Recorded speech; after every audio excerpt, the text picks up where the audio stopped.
Hello to my group and Miss Embry's group.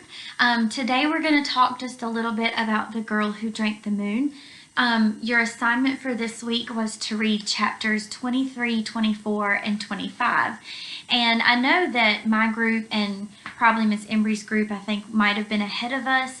I know that we originally started or left off on page 191 before we got out of school. But it's been such a long time that I was having trouble remembering some things, and I hate to pick up in the middle of a chapter, so that's why I asked you to go back and just read that whole entire chapter 23, or reread 23, and then read 24 and 25. So what I'm going to go through today is the discussion director. You know that we did our jobs with our novel studies every week. So today I focused on the discussion director. And of course, I know that when we were at school, we really liked this book. I have never read it before. This is my first time reading through it, just like it is for most of you all. And I kind of forgot how much I loved it because we've been out for a while now. And so I picked it up today to read, and I was like, oh my gosh, I didn't want to put it down because it's such a good book, and it's just different than any other genres that I read. I don't usually read fantasy novels or anything like that. I'm more of a realistic fiction girl or historical fiction, so I'm really enjoying that this is different from what I normally read too. It gives it's just something new. So for the discussion director, I wrote 3 questions. I did 1 question for each chapter. So my first question that went along with chapter 23, it's more of an opinion question than a thought question. I said, is it ever okay to lie to someone that you love? And there's many strong opinions on this for yes and for no, and I'm not really going to share what I think because there's not one right answer. But the reason I posed that question, there were really 2 parts of the book, or 2 pages, where Luna talks, or the narrator talks about how Luna and Zan continue to lie to one another. So on page 183, it's Luna's grandmother, Zan, is in bed and she's sleeping all the time, and Luna is just very worried because she knows that something's up, and Zan keeps saying, no, I'm fine. And of course we know that she's slowly giving her magic and her life to Luna so that Luna can have her magic when she turns 13, but it's taken everything out of Zan. But of course she's not told Luna that. So it says, in all likelihood, her grandmother would still be sleeping when Luna returned. She slept so much lately. And though the old woman assured the girl that she had always slept like that and nothing had changed, nor would it ever change, Luna knew it was a lie. We are both lying to each other, she thought, a great needle piercing her heart. And neither of us knows how to stop. She set her note on the plank table and quietly closed the door. So it's killing Luna that her and Zan are lying to one another. I mean, they've been inseparable for pretty much all of Luna's life, and she knows that Zan is not being truthful, and in return Luna's not being truthful with where she's going or what she's figuring out about herself and her magic, even though she still can't think of that word. So to me, that just stood out to me, and I was thinking about how usually when family members lie to one another, well, it can be for a lot of different reasons, but what's happening here is I think Luna and Zan are both trying to protect one another. Zan thinks that she's protecting Luna by lying to her and not telling her how sick she really is. So you can interpret that as that's the right thing to do or the wrong thing to do. But I think that's why Zan is doing that, and probably why Luna's doing it too. And Luna's also scared. She's not sure what's happening herself, so maybe she's afraid to talk about where she's going and what she's discovering because she really doesn't understand it either. And then on page 194, it goes back to this same thing about lying to each other. let's see. Okay, so Luna gets back to the house and Zan is still asleep and it's way past, the afternoon. And Luna knows that that's not normal and something is wrong. And so Zan is like, why are you waking me up at this hour? Just, let me sleep. It says, she didn't get up for another hour. She assured Luna this was perfectly normal. Of course it is, Grandma, Luna said, not looking her grandmother in the eye. Everything is perfectly normal. And grandmother and granddaughter faced one another with thin, brittle smiles. Each lie they told fell from their lips and scattered on the ground, tinkling and glittering like broken glass.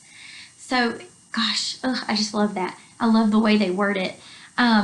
In both examples, they're trying to hide the fact that they're lying and that they know that everything is not okay. They're just trying to put on a smile and pretend like everything's okay. And I love how the author just compares it to a needle piercing Luna's heart in the first part of the first page, and now the author says their words just glittering and tinkling like broken glass on the ground. So it tells you how painful it is for both of them to lie to one another. And then I thought chapter 23 was very interesting when Luna goes and she closes her eyes and starts drawing all these things. I think she called it her dream drawing or something. She's not really focusing or like she doesn't know what she's drawing. It just comes out of her. It's almost like an instinct. And then she draws all these things that she really doesn't actually know about or have real clear memories of, like being left in the woods when she was a baby. And it said she had drawn or pictured the tower. And of course we know her mother is in the tower. And she wrote the words, "She is here," just like her mother said. So it's kind of creepy and really neat that Luna can draw all of these things and know them almost like an instinct when she really doesn't know why. And then I think she's going to, go on the journey, the map that she drew. I think she's going to probably take that trip. I don't know. I've not read it. That's just my prediction. So then chapter 4, we switch to Ontane and the elders. So we move out of Luna's story for just a moment. So for chapter 24, I thought it was interesting that Ontane is at his uncle's house, the grand elder Gerland. And it mentions in chapter 24, it talks about how the elder Gerland, Ontane's uncle, says something like, "Come on, boy." And he always calls Ontane boy. And it talks a couple of times in that chapter about how that really stings Ontane because he's not a boy. He's a grown man. He's been a grown man for a while. He's thinking, I've got my own job. I've got my own business. I'm married. I have a child on the way. I'm very much an adult. And I think he just wants his uncle to recognize that. And his uncle just refuses to not call him boy or you boy. And his uncle has always looked down on Ontane. He's never really respected Ontane, and I think it's telling us in chapter 24 how much that's really getting to Ontane. How he feels disrespected, and it's like he just wants to get his uncle's approval, and he's just frustrated that he's not treated with respect the way he should be. So then it was talking about, at the end of chapter 24, Ontane's plan is to go and find the witch and kill the witch so that they no longer have to do the sacrifice. And I have lots of questions in my head about that, because we know that Ontane did see Zan in the woods, and this is something y'all have to help me remember because it's been a while since we read it, and there is going to be a haiku discussion board on this same page underneath this video where you can respond and remind me and Miss Embry, because I don't remember some of these parts. But I think if I remember, what I remember is that when Ontane and Zan run into each other in the woods, and they're both trying to protect the baby that's been left there, but each one of them thinks that the other person is dangerous and trying to hurt the baby. So I'm wondering if, sorry, Mr. Dowell-Young just came home and our alarm's going off. But I'm wondering if, I think that Ontane was scared of her. So I'm wondering if he really does intend to kill the witch or if his plan is something else, but that's just what he's telling the elders. So that'll be interesting to see what happens as we continue to read. So my second question, I've said plenty of questions, but my actual second question for discussion director, I said, why do the elders even do the ceremony knowing that there never had been a witch? And I think that was on page 202. Let's see. Yeah, so towards the bottom of page 202, Ontane says, like, I saw the witch, and all the elders are just kind of baffled. They're really confused, and at first they don't believe Ontane. And then it says, you saw nothing of the kind, Gerlin shouted, standing up. There was not a witch. So this part is in Gerlin's mind. There was not a witch. There had never been a witch. The elders all knew it. They all rose to their feet, accusation in their faces. So we've known for a while that Gerlin, the grand elder, knows that there's not a witch. And he knows that they really don't have to sacrifice the babies every year. I don't think we knew that the rest of the elders knew there wasn't a witch. Maybe we did, and that's another thing that you can correct me on if I'm wrong in the discussion box. I know that the grand elder knew that there wasn't a witch. I didn't realize everybody else also knew there wasn't a witch. Now, Ontane doesn't know that. The townspeople think there really is a witch. So my question was, well, I said, why do they even do the ceremony knowing there's never a witch? And also, like, what kind of people are they? I mean, why in the world would you do this if you know that it's not even necessary? So I want to know their motivation. I want to know what the real story is. Are they really just evil people? I mean, it kind of sounds like it, but is there something else that we don't know about yet? So that was my second question for chapter 24. And then the last chapter, chapter 25, it was interesting because at the beginning of chapter 23, Luna still doesn't know the word magic. She still is just, she can't remember anything about magic or the word magic or anything. And then at the end of chapter 25, she's almost come a long way because she goes into the secret chamber outside. She doesn't know why. She just opens the tomb or the stone and walks down the steps. She has no idea where she's going. And then the word magic finally reveals herself. It reveals itself to her at the end. And so that just shows like an arc of the character. It shows her journey from really not knowing at the beginning of our reading to now she's taken this big step and she finally knows the word magic. And, you know, it's like her powers are even stronger than ever.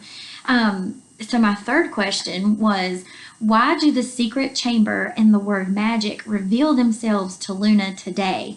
Is it her birthday or is it just very close to her birthday? So it seems like when she wakes up with that splitting headache in chapter 25, that whole scene, it seems like everything is just happening all at once. She really feels the little grain of sand, which is, we know, of course, where Zan put the magic. She really feels that in her forehead. She finds this secret chamber. She finally sees and says the word magic. And so all this stuff is happening. So I'm wondering, like, is this the day of her birthday and they've not said that yet? Is it just really, really close to her birthday and so everything is happening really quickly now? But it's cool because authors a lot of time use a character and how a character changes to move along a story. And it also helps us connect because it makes it, we care about the characters. And so we care about how they're changing and growing as people and what they don't know to what they learn about themselves or about the situation that's happening. That's what moves a story along a lot of times. So it seemed like a lot of action was happening in those 3 chapters, especially that last chapter. So anyway, thank you for reading and thank you for listening. And next week we'll read some more. Like I said, under this video on the haiku page, there will be a discussion a haiku discussion between, I guess, well, really everybody can participate, or I might make it to where only my group and Miss Embry's group, if I can figure out how to do that. But I want you to discuss, share any questions that you came up with for discussion director, any part of the book that really stood out to you. Maybe you were confused about that part of the book or that chapter, or maybe you just found a cool connection or something that it made you think of, or just something that really stood out to you. And we'll see you next week.